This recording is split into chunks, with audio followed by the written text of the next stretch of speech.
বাংলাদেশ গভীর একটা নিরাপত্তা ঝুঁকির মধ্যে আছে।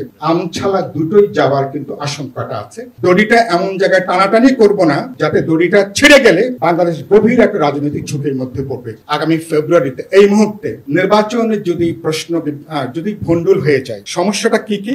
ইতিমধ্যে অভ্যুত্থানকারী দলগুলোর মধ্যে নানা প্রশ্নে বিভক্তি বিভাজন প্রতিদিন বাড়ছে। ইঙ্গিতটা খুব খারাপ। ওই যে আমরা পড়ছি না, ওই ছোটকালে ঈশান কোণে মেঘ দেখা যাচ্ছে, ঈশান কোণে আমি কিন্তু ঝড়ের একটা আভাস আমি কিন্তু এখন দেখতে পাচ্ছি। দুই হলো, ইলেকশন যদি স্থগিত হয়, যদি পণ্ড হয়ে যায়, এমনকি প্রত্যেক ফ্যাসিবাদী শক্তি বাদ দেন, অভ্যুত্থানকারী দলগুলোর মধ্যে, শক্তিগুলোর মধ্যে ভাগ বিভাজন, হিংসা এটা বাড়বে এবং এটা রাজপথে একটা সহিংস বিরোধ বৈরিত এটা পর্যবেসিত হওয়ার ঝুঁকিটা বাড়বে। পদ্মা সেতু, মেট্রো রেল এবং এলিভেটেড এক্সপ্রেসওয়ে নির্মাণের গর্বিত অংশীদার বসুন্ধরা সিমেন্ট। আশঙ্কাটা বাড়বে, একটু হিসাবের মধ্যে এগুলোকে নেওয়া দরকার। দুই হচ্ছে, আমি প্রায় বলে আসছি গত কমাস ধরে একটা সামাজিক নৈরাজ্য এখন চলছে। এই নৈরাজ্য খুবই দ্রুত দলগুলোর মধ্যে যখন বিভক্তি বিভাজন বাড়বে, সামাজিক নৈরাজ্য ইমিডিয়েটলি একটা রাজনৈতিক নৈরাজ্যে এটা টার্ন নিতে পারে। সে ব্যাপারে আমি খুবই উদ্বিগ্ন, আমার খুব গভীর একটা আশঙ্কা আছে এবং এ ধরনের একটা পরিস্থিতি তৈরি করবার জন্য দেশের ভেতরে, আমাদের সীমান্তের চারপাশে অনেকে কিন্তু অপেক্ষা করছেন। সেই সুযোগ আমরা প্রকারান্তরে করে দেব কিনা, তাদের জন্য জমিন তৈরি করব কিনা, খুব গভীরভাবে এটাকে বিবেচনার মধ্যে নেওয়া দরকার।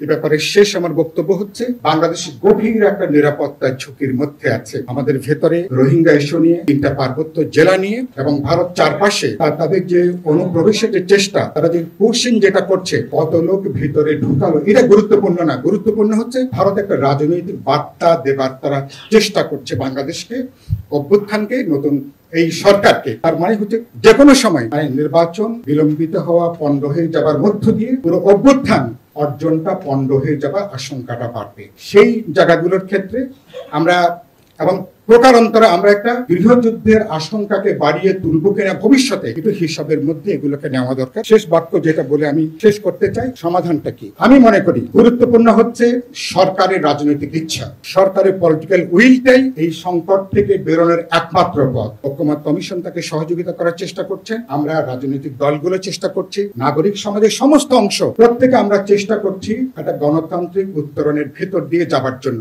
আমি এর আগেও বলেছি, ফেব্রুয়ারি নির্বাচনের মধ্য দিয়ে বাংলাদেশ স্বর্গরাজ্যে প্রবেশ করবে এরকম কোন চিন্তা, এরকম কোন প্রকল্প আমাদের নাই। কিন্তু একটা জিনিস আছে, আমরা একটু গণতান্ত্রিক, দায়বদ্ধ, সংবেদনশীল এবং একটা ভারসাম্যমূলক একটা রাজনৈতিক ব্যবস্থা দিকে হয়তো আমরা যাত্রা শুরু করতে পারবো। এইটুকু অর্জন যদি আমরা রক্ষা করতে না পারি, সত্যি সত্যি অভ্যুত্থানের কিন্তু অর্জন বিসর্জনে যাবে। আমছালা দুটোই যাওয়ার কিন্তু আশঙ্কাটা আছে। আশা করি প্রত্যেকে বিবেচনার মধ্যে রাখবো।